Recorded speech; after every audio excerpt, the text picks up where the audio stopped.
What's good, YouTube? It's your boy Cash J. As I get to the bag, and I'm back with another video. It's been a long time since I posted, and let's get serious. The world is very, very, very interesting, and every decision that you make has a consequence, right? So recently I've been in some legal trouble. I just got free. You know, I was locked up because of decisions that I made. And before I got locked up, honestly, I didn't have that much belief in God. Now I do. And I'm not one of them people that went to jail and picked up a Bible and started reading the Bible. When I was locked up, God came and spoke to me. And he showed me what I was doing wrong. What I failed to realize is that you cannot make every decision and every action by yourself and expect for things to go your way. Because at the end of the day, you have to walk in God's will. Even though we have free will, right? We still cannot do anything without God. So it's a mixture of grace with faith. But I'm not here to preach to you. I'm here to tell you to make better decisions, right? It's cool to chase females. It's cool to do that, right? But that's not the way you want to do it. And if you watch my videos, you should know that's not the way to do it anyways. That's unless you're a rake. If you don't know what a rake is, read The Art of Seduction by Robert Greene. A rake is a man whose attractive features come from giving himself to women. And honestly, at times, I think that women might be my downfall. I don't look like it, but I pay very close attention. And I take attention to detail. So let's say you knew me 2 or 3 years ago, right? And 2 or 3 years ago, I had something, but I'm not who I am right now. I'm like a sponge. I constantly evolve. But I do realize that I also display a level of narcissism, which is sometimes attractive, along with my impotence. At the same time, God gave us 2 ears and 1 mouth for a reason. So I always thought I was listening to people, but most of the time I realized that when I was listening to people, it was always to counter what they were saying and establish my point of view within their mind. I was never really listening to people and taking into consideration their thoughts, because one thing I've learned is that you can learn from anybody. You can and you will learn from anybody as long as you're listening. And a lot of the times when you listen to everything around you, God will speak to you if you're in touch. It was a graph, a Venn diagram that I read when I was in jail, and it had 4 circles, right? The outside layer of the diagram. So imagine an onion, right? The outside layer of the diagram is the physical, right? Inside the physical is the mental. Inside of the physical and the mental is the emotional. And inside of the physical, mental, and emotional is the spiritual, which means in order to get to this layer, you have to go through this layer. So in order to even make it to the mental layer, you got to conquer your physical self. Are you taking care of yourself physically? Is your hygiene good? Are you strong? Do you have the ability to defend yourself? If someone was attacking your family, could you save them? Mental. You cannot do anything mentally without conquering the physical aspects of your life. So everyone has their own physical limitations, but once you come to terms with those physical limitations, then you start getting into the mental. It's kind of like self-discipline. Physicality is a great way to establish self-discipline. Establishing a workout plan, which is physical, will also help your mental so much more once you understand how to push yourself. But mentally, you should always be growing, because you should always be gathering knowledge And wisdom through experience, knowledge through your ears, right? After you conquer the mental, then you can conquer the emotional. Now, this one was my problem, right? I always felt the need to get back at somebody. If you do me wrong, I gotta get back at you. That was the way that I looked at life. That was the perspective that I had on a lot of things growing up, and even recently. It took me going to jail to snap out of that, right? I established a sense of emotional control. Being that I had an aggravated case, I knew that there were not too many situations that I could get into that was aggravated. Because I go to court, the judge says, "Oh well, he didn't mow down him, and he didn't beat up him, and he didn't beat the dog shit." Oh wow, no, we can't. No. So what did I have to do?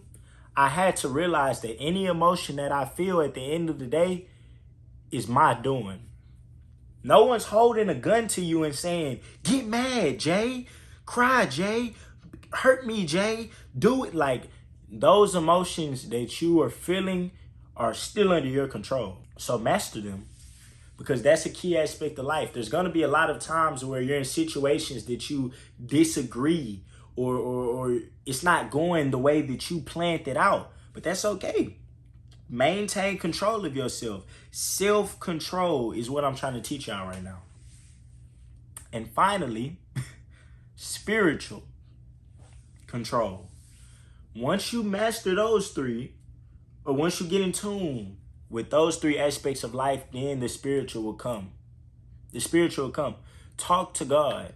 Don't pray and ask him for financial help or things that don't matter. Because at the end of the day, it's like, when you pray, you need to, if anything, ask for actually things that actually are valuable. Wisdom, knowledge, strength, courage, mercy. And you pray for others before you pray for yourself always. You forgive others before you forgive. You forgive yourself too. But think about others before you think about yourself, right? I seem like a preacher right now, but it's the truth. Like, this is a universal law that I didn't learn, right? Because we tend to be selfish individuals. We all have a small bit of narcissism, some bigger than others. In my case, my narcissism was humongous. I was the type of person that tried to manipulate people and control people through tactics that I've learned. And I was actually really good at it, right?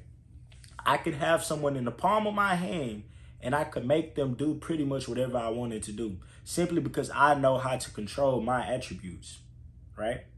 Now, I realized that when I was manipulating others, I was manipulating myself. What do you mean by that, Jay? Okay, let me tell you what I mean. Everyone around you that you interact with on a day-to-day basis, everyone in the world who has ever existed is you. And I'm not talking about egg theory. We're all one and the same. We're all spiritually connected. We're not physically connected because we all have different bodies. But spiritually, we all come from one source, which connects us. We're all related, brothers and sisters, no matter how you want to see it. There's people out here that have false ideologies on life, and it doesn't make any sense, because how can you separate people? We're all people, right? So if I punch somebody that I dislike in the face, right? Because you're not, first of all, I'm not going to say you can't dislike someone, but you have to forgive everyone. Don't hold any grudges. But let's say that I punch somebody in the face. I'm punching myself in the face. Karma is real. I'm going to experience an equal and opposite reaction towards myself sometime in the future, if not instantaneously, for punching this person in the face. You want to know why? Because when you punch someone else in the face, you're punching yourself in the face. That's how it works. That is why when you do something to somebody, it comes back to you, because you're not doing it to someone else. You're doing it to yourself. We're all spiritually connected. You see what I'm saying? That makes sense, doesn't it?